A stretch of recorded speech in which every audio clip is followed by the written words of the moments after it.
Hello students, कैसे हैं आप सब। आई होप आप सब ठीक होंगे। मैं प्रतिभा खांडल स्वागत करती हूं आपका टॉप ऑफिसर्स क्लासेस में। स्टूडेंट्स, जैसा कि आप जानते हैं हम कक्षा 12 का जो लेसन फर्स्ट है वो पढ़ रहे थे। उसमें अब तक हमने क्या क्या पढ़ा स्टूडेंट्स? उसमें अब तक हमने पढ़ा एग्रोनॉमी,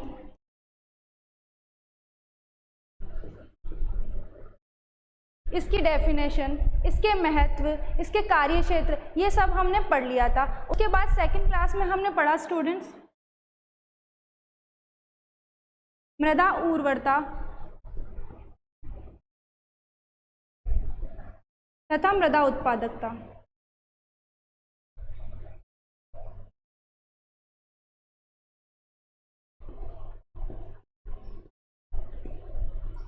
तो स्टूडेंट्स, हमने अब तक अपनी पिछली क्लासेस में एग्रोनॉमी, उसकी परिभाषा, उसकी महत्व, उसके कार्य क्षेत्र, ये हमने पढ़ लिए थे। उसके बाद हमने अगली क्लास में मृदा उर्वरता तथा मृदा उत्पादकता में अंतर, ये सब हमने इसमें पढ़ लिया था।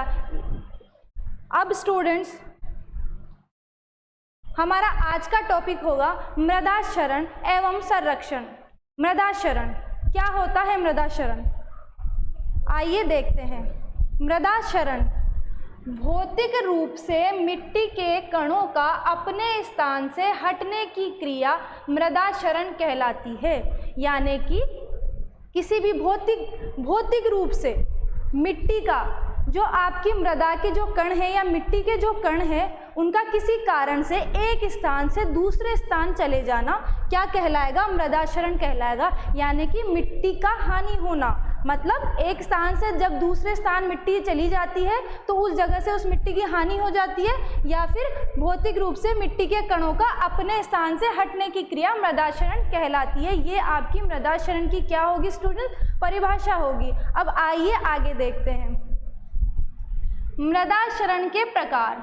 मृदा क्षरण जो होता है वो कितने प्रकार से होता है, यानी मिट्टी को कितने प्रकार से हानि पहुंचती है, ये देखते हैं हम। मृदा क्षरण दो प्रकार का होता है। कितने प्रकार का होता है स्टूडेंट्स? दो प्रकार का। पहला त्वरित क्षरण। त्वरित क्षरण, इसकी परिभाषा देखते हैं। जब भूमि की ऊपरी सतह पर उपस्थित वनस्पतियां पशुओं या मनुष्य द्वारा नष्ट कर दी जाए तो वह त्वरित क्षरण कहलाता है। दोबारा देखिए, जब भूमि की ऊपरी सतह, यानी कि जो हमारी भूमि है उसकी जो ऊपरी सतह है वहाँ क्या होगी? वनस्पतियाँ होगी, उनका पशुओं या मनुष्य द्वारा, अब जैसे हम चलते हैं, पशु चरागाह करते हैं या पशु भी चलते हैं तो क्या होता है? उसका नुकसान हो जाता है, मिट्टी पैरों पे लग जाती है, एक स्थान से दूसरे स्थान पहुंच जाती है, तो वो क्या होगा? त्वरित क्षरण होगा। जैसे जब भूमि की ऊपरी सतह पर उपस्थित वनस्पतियां पशुओं या मनुष्य द्वारा नष्ट कर दी जाए तो वह क्या कहलाएगा? त्वरित क्षरण कहलाएगा। सेकंड देखिए आपका प्राकृतिक क्षरण।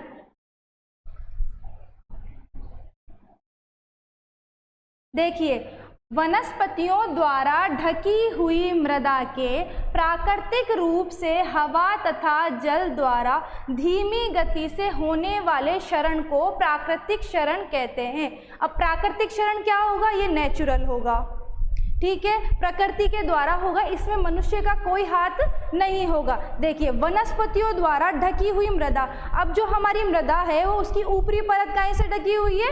वनस्पतियों से ढकी हुई है। अब वो जो ढकी हुई मृदा है उसका प्राकृतिक रूप से, यानी कि प्रकृति के किन्हीं कारणों से हवा तथा जल, अब वो कौन कौन से कारण हो सकते हैं? हवा तथा जल द्वारा धीमी गति से, ये क्या होता है? ये एक साथ नहीं होता, ये धीरे धीरे होता है, इसलिए इसमें लिखा गया है प्राकृतिक रूप से हवा तथा जल द्वारा धीमी गति से होने वाले क्षरण को प्राकृतिक क्षरण कहते हैं। ठीक है स्टूडेंट्स, देखिए, दोबारा देखिए आप। मृदा क्षरण भौतिक रूप से मिट्टी के कणों का अपने स्थान से हटने की क्रिया क्या कहलाती है? क्षरण कहलाती है। यानी कि मिट्टी का एक स्थान से दूसरे स्थान जाना क्या कहलाता है? क्षरण कहलाता है, मृदा क्षरण। ठीक है, अब उसके बाद बात करते हैं इसके प्रकारों की। ये दो प्रकार का होता है। मृदा क्षरण कितने प्रकार का होता है? दो प्रकार का होता है। कौन कौन से प्रकार है? त्वरित क्षरण और प्राकृतिक क्षरण। ठीक है, त्वरित क्षरण किसे कहेंगे? जब भूमि की जो ऊपरी परत है उसका मनुष्य या पशुओं के द्वारा क्या होता है, नष्ट हो जाती है, वो उसे क्या कहते हैं? त्वरित क्षरण कहते हैं। जब भूमि की ऊपरी सतह पर उपस्थित वनस्पतियां पशुओं या मनुष्य द्वारा नष्ट कर दी जाए तो वो त्वरित क्षरण हो गया। प्राकृतिक क्षरण क्या होगा? वनस्पतियों द्वारा ढकी हुई मृदा के प्राकृतिक रूप से हवा तथा जल द्वारा धीमी गति से होने वाले क्षरण को प्राकृतिक क्षरण कहेंगे। ठीक है स्टूडेंट्स, आगे देखते हैं।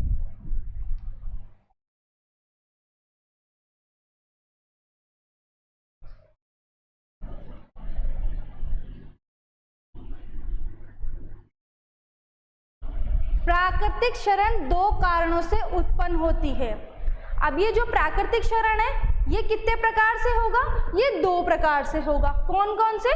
जल और वायु। ठीक है स्टूडेंट्स, कितने प्रकार से होगा? दो प्रकार से होगा। कौन कौन से हो गए? जल व वायु। आइए इनके बारे में पढ़ते हैं। सबसे पहले जलीय क्षरण देखते हैं हम। सबसे पहले जलीय क्षरण देखते हैं।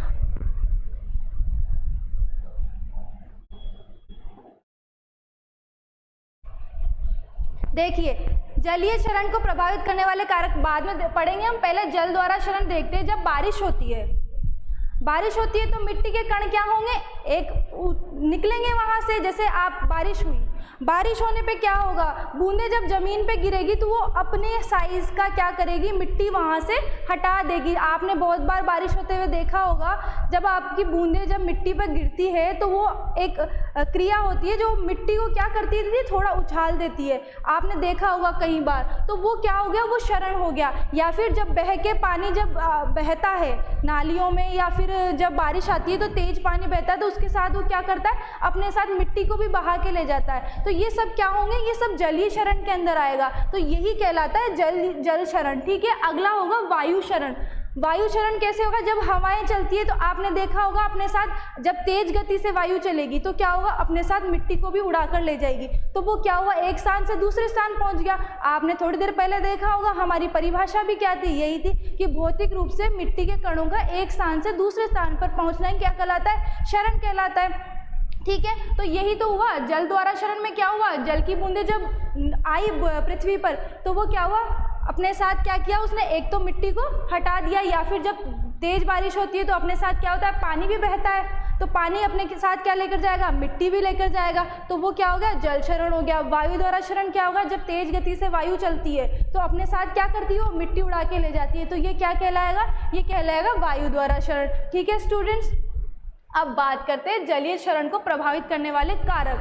कौन कौन से ऐसे कारक हैं जो जलीय क्षरण को क्या करते हैं? प्रभावित करते हैं। ठीक है, पहला है जलवायु। जलवायु किस प्रकार से प्रभावित करेगी? देखिए, जब बारिश होगी, अब बारिश दो प्रकार से हो सकती है। या तो ज़्यादा लंबे समय के लिए होगी, ठीक है, लेकिन जो बूंदों की साइज होगी वो क्या होगी? कम होगी।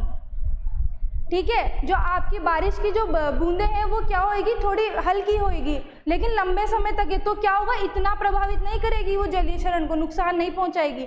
लेकिन अगर बारिश अवधि तो कम है लेकिन बूंदे क्या है? उनका साइज बड़ा है, तो वो क्या करेगी? जैसे ही जमीन पे आएगी, एक तो उतने साइज वो मिट्टी अपनी हटा देगी, उसके साथ वो क्या होगा? बह के जाएगी, तो अपने साथ बहुत सारी मिट्टी क्या करके बहा के ले जाएगी। तो ये प्रभावित करेगा जलीय क्षरण की बारिश किस प्रकार से हो रही है। ठीक है, वनस्पतियों का प्रभाव। देखिए, वनस्पतियों का प्रभाव कैसे होगा? अगर आपकी ज़मीन पे या आपकी जो भूमि की ऊपरी सतह पर है, अगर वहाँ पे वनस्पतियाँ होंगी तो आपका जलीय क्षरण क्या होगा? कम होगा। लेकिन अगर वनस्पति कम होगी तो वहाँ पे क्या होगा? जलीय क्षरण ज़्यादा हुआ। कैसे? क्योंकि वनस्पति अगर किसी भूमि की ऊपरी परत पर होती है तो वो अपने साथ क्या करेगी? उसको बांधे रखेगी। मिट्टी के कणों को क्या करेगी? वो अपने बांध के रखेगी जड़ों से, तो इसलिए वो क्षरण कम होगा। लेकिन अगर वनस्पति नहीं होगा, वनस्पति रहित होगी, तो वहाँ पे क्षरण होने की संभावना क्या होती है? ज़्यादा होती है। ठीक है, स्थलाकृति। स्थलाकृति का मतलब क्या होता है? टोपोग्राफी। टोपोग्राफी मतलब किस स्थिति पर है वो, कैसी है? ढालू जमीन है, प्लेन है, मैदानी क्षेत्र है, कैसा है? तो देखिए, मैदानी क्षेत्रों पे क्या होता है? कम शरण होता है। लेकिन अगर ढालू भूमि है, यानी कि ढलान वाली है, पहाड़ी क्षेत्र हो गया या ढलान वाली भूमि हो गई, इस तरीके से आप देख सकते हैं, तो वहाँ पे क्या होगा, शरण ज़्यादा होगा। कैसे? जब पानी वहाँ, जैसे बारिश हुई तो बारिश होने के बाद वहाँ क्या होगा, तेज गति से पानी बहेगा। ढालू ज़मीन पे, आप ढलान वाली ज़मीन पे देखिए, अब पानी तेज गति से ही तो जाएगा, तो वो क्या होगा, अपने साथ ज़्यादा मिट्टी बहा कर ले जाएगा, तो इसलिए शरण ज़्यादा होगा। जबकि प्लेन पे क्या होगा, प्लेन पे पानी की वेग जो होगा वो कम होगा, इसलिए आपका शरण कम होगा। ठीक है, तो ये हो गया स्थलाकृति। अब मृदा गुण की बात करते हैं। मृदा गुण, मृदा का गुण देखिए, जैसे बलुई मिट्टी है, उसके कण क्या होते हैं, आपस में कम जुड़े हुए होते हैं, तो वो मिट्टी क्या होगी, उसको नुकसान ज़्यादा पहुंचेगा, उसका शरण ज़्यादा होगा। लेकिन चिकनी या मटियार भूमि क्या होती है, इनके कण क्या होते हैं, आपस में चिपके हुए होते हैं, तो इसका शरण कम होता है। तो मृदा गुण पर भी डिपेंड करता है जलीय शरण की मृदा किस प्रकार की है। अगर बलुई मिट्टी है तो वो क्या होगा, शरण ज़्यादा होगा, लेकिन अगर चिकनी मिट्टी है तो शरण क्या होगा, कम होगा। मानवीय कारक, मानवीय कारक क्या होता है, जब बहुत बार हम खेती करते हैं तो गलत औजारों का प्रयोग कर लेते हैं, या किसी प्रकार से हमारे खेती करने के तरीके में अगर कोई गलती होती है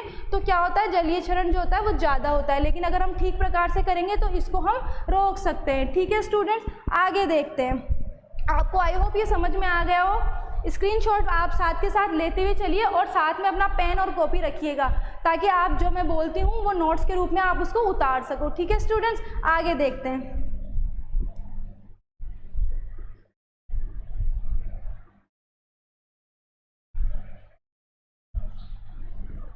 वायु द्वारा शरण को प्रभावित करने वाले कारक। अब वायु किस तरीके से प्रभावित करेगी, फिर से देखते हैं। पहला है आपका जलवायु।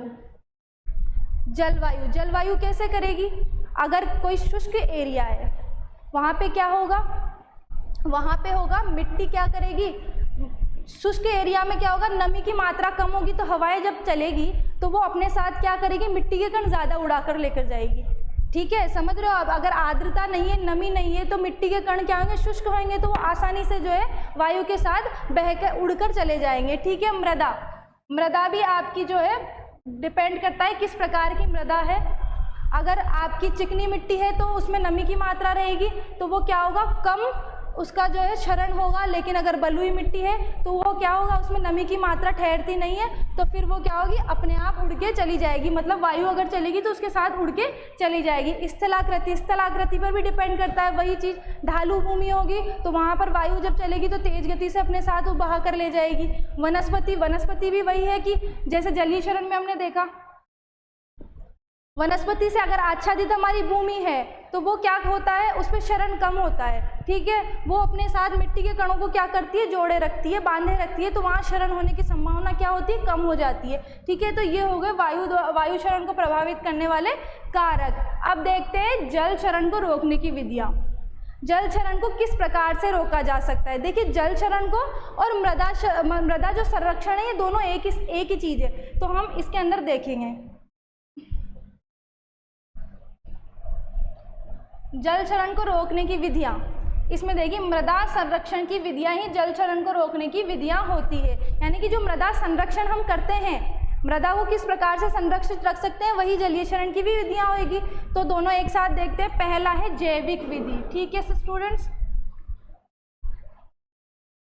जैविक विधियाँ जो कि हम कर सकते हैं कैसे, पलवार, मल्चिंग करके। मल्चिंग क्या होता है, हमारे जो खेत की मिट्टी है या भूमि है उसमें हम क्या करें, घासों को या पेड़ के जो डंठल हों, इन सब से हम क्या करें, जो हमारी मृदा की जो ऊपरी परत है उसको क्या कर दे, ढक दे, ताकि जब वायु जब चले, जल जब आए तेज गति से, तो वो क्या करे, अपने साथ मिट्टी को जो है बहा कर ना ले जाए, इसलिए उसको पलवार कहते हैं। दोबारा देखिए, मल्चिंग क्या होता है, जो हमारी ऊपरी भूमि है, उसको हम क्या कर दे, ढक दे। कैसे, पेड़ के डंठलों से या किसी घासों से या पॉलीथीन से, प्लास्टिक जो आपने कई बार देखा होगा ढकी हुई रहती है, तो उससे क्या होता है, क्षरण होने की संभावना कम हो जाती है। भू परिष्करण यानी कि खेती के जो हम औजार काम लेते हैं उससे है भू परिष्करण। हम ऐसी क्रियाएं करें जिसमें कम जो है मृदा का ह्रास हो। ठीक है, अगला है फसल चक्र।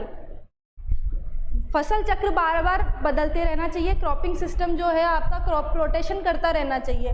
जैसे बीच बीच में आपको दाल वाली फसलें भी ले लेनी चाहिए, एक जैसी फसल कभी नहीं लेनी चाहिए, ठीक है, उसको बदलते रहना चाहिए, तो वही फसल चक्र है। घास संबंधी उपाय, देखिए घास संबंधी उपाय में क्या होगा कि आप जब आपकी फसल जब बोते हो तो उसके साथ में आप क्या करिए, बीच में घास की पट्टियाँ भी लगा सकते हो। फसल के साथ क्या करना है, आपको घास लगाना है ताकि वो क्या हो, आपका शरण जो है कम हो जाए। और ये मैंने एक लिखा भी है यहाँ पे, फसलों के साथ घास को उगाना ले फार्मिंग कहलाता है। बहुत बार ये पूछा जा सकता है, आपका इंपॉर्टेंट क्वेश्चन बन सकता है कि ले फार्मिंग किसे कहते हैं। यहाँ पे आप इंपॉर्टेंट डाल लेना, प्रतियोगी परीक्षा में पूछ सकते हैं कभी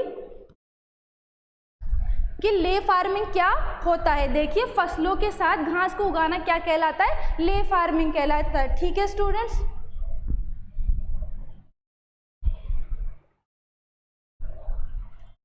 आगे देखते हैं। जैविक विधियां हमने पढ़ ली, पलवार, भू परिष्करण, घास संबंधी उपाय। अब हम देखते हैं यांत्रिक विधियां। यांत्रिक विधियां मतलब जो यंत्रों के द्वारा या किसी तरीके से हम उसको कर सकते हैं। ये कौन कौन सी विधियां हैं? पहला है क्यारी या थाला बनाना, ठीक है। क्यारी मतलब क्यारियां, आप समझते हो, क्यारियां बनाना। तो बेसिन लिस्टर ये यंत्र है, इसकी सहायता से क्यारियों का निर्माण किया जाता है। इनके निर्माण से जल की गति क्या हो जाएगी, धीमी हो जाती है, जिससे मृदा क्षरण कम हो जाता है। जो आपकी ढलान वाली या ढालू भूमि, उस पर क्या करें आप, बेसिन लिस्टर बना दीजिए, ताकि उससे क्या होगा, जो जल बहेगा उसकी गति क्या हो जाएगी, धीमी हो जाएगी। अगर गति धीमी हो जाएगी तो मृदा क्षरण रोकने में या मृदा क्षरण कम होता है। अगला है आपका अधोभूमि की गहरी जुताई, यानी कि जो भूमि की ऊपरी जो परत है, यानी अधोभूमि जो है उसको आप क्या कर दीजिए, उसको तोड़ दीजिए, ठीक है। गहरी जुताई करना है इसके अंदर। सब सॉइलर की सहायता से अधोभूमि एवं मृदा की ऊपरी कठोर परत को, ये परत है यहाँ पर, परत को तोड़कर मृदा की जल धारण क्षमता को बढ़ाया जाता है, यानी गहरी जुताई भी करते हैं इसके अंदर, ठीक है। अगला है आपका कंटूर टेरेस बनाना। कंटूर फार्मिंग में जब खेत चबूतरा जैसे बनाए जाते हैं, टेरेस कहलाते हैं। टेरेस जल के बहाव को कम कर देते हैं तथा जल अवशोषण क्षमता को बढ़ाते हैं। ये भी ढालू जो भूमि होती है वहाँ पर किया जाता है, ठीक है। अगला है आपका कंटूर खाई बनाना। मृदा क्षरण को रोकने हेतु कंटूर के समांतर 60 cm व 30 सेंटीमीटर गहरी खाई खोदी जाती है। ये भी क्या होता है, ढलान वाली भूमियों पर ही किया जाता है, ठीक है। मृदा क्षरण को रोकने हेतु कंटूर के समांतर 60 सेंटीमीटर व 30 सेंटीमीटर गहरी खाई खोदी जाती है। इसमें मध्यम व बड़े आकार के वृक्ष रोपित किए जाते हैं। जब हम खाई खोदेंगे तो उसमें क्या करेंगे, हम बड़े आकार के वृक्ष रोपित कर देंगे, ताकि जब हवा चले तो उससे क्या हो, नुकसान कम पहुंचे, क्योंकि वो रोक लेंगे। पेड़ जो होंगे आपके, बड़े वृक्ष जो होंगे, वो क्या करेंगे, वायु की गति को कम कर देंगे, ठीक है। अगला देखिए,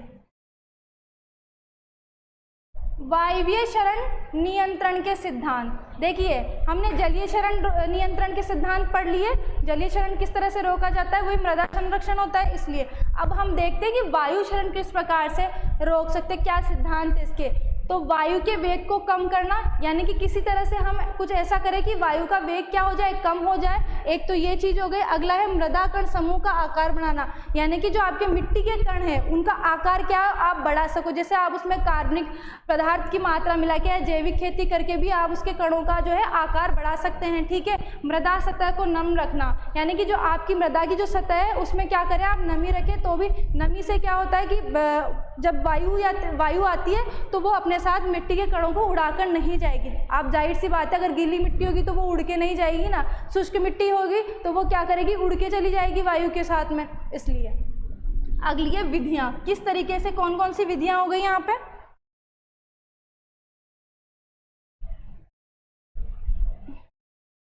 देखिए विधियां, पहला है कृषि क्रियाएं। कृषि क्रिया करके, यानी कि कृषि में कुछ ऐसी क्रियाएं करके हम कर सकते हैं, जैसे जीवांश खाद का प्रयोग करना। जीवांश खाद का प्रयोग करके हम क्या, जैसे मल्चिंग करना, जीवांश खाद का प्रयोग करना, भू परिष्करण करना, फसल चक्र में दाल वाली तथा घास वाली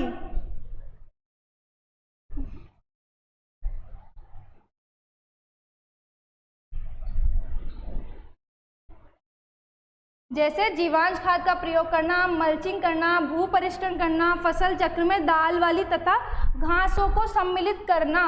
ठीक है स्टूडेंट्स, ये हम कृषि क्रियाएं में इन चीज़ों को अपनाकर जो है वायु क्षरण को कम कर सकते हैं।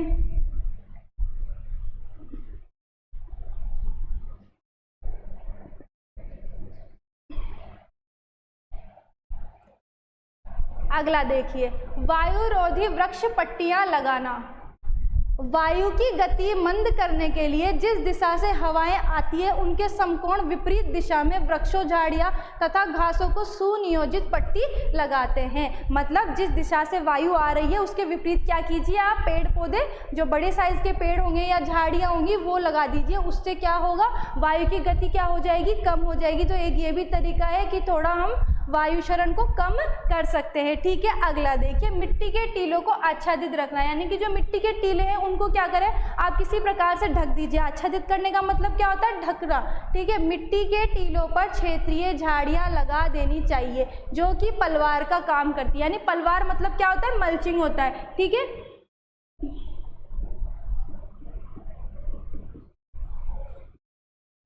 मिट्टी के टीलों पर क्षेत्रीय झाड़ियां लगा देना चाहिए जो कि पलवार का काम करती है तथा मिट्टी के उड़ने में बाधा डालती है। यानी उससे क्या होगा, मिट्टी उड़ेगी नहीं, जिससे टीले एक ही जगह स्थित रहते हैं। ठीक है स्टूडेंट्स, तो ये बात हो गई हमारी क्षरण की, वायु क्षरण और आपका जो जल क्षरण होगा उसकी बात की हमने।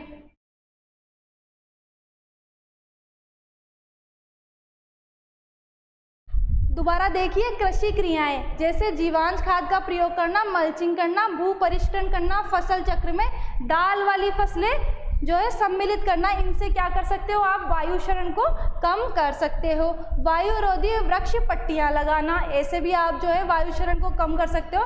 तथा मिट्टी के टीलों को आच्छादित करना, यानी कि जो मिट्टी के टीले हैं उनको आप क्या कर सकते हो, आच्छादित करके भी क्षरण को कम कर सकते हो। तो आज का ये जो टॉपिक है वो क्या था, मृदा क्षरण एवं संरक्षण की विधियाँ। ठीक है स्टूडेंट, अगली क्लास में हम पढ़ेंगे सीड के बारे में, बीज के बारे में पढ़ेंगे। ठीक है स्टूडेंट, आप एक तो नोट्स बनाते हुए चलिए, ठीक है, और याद करते हुए चलिए इनको।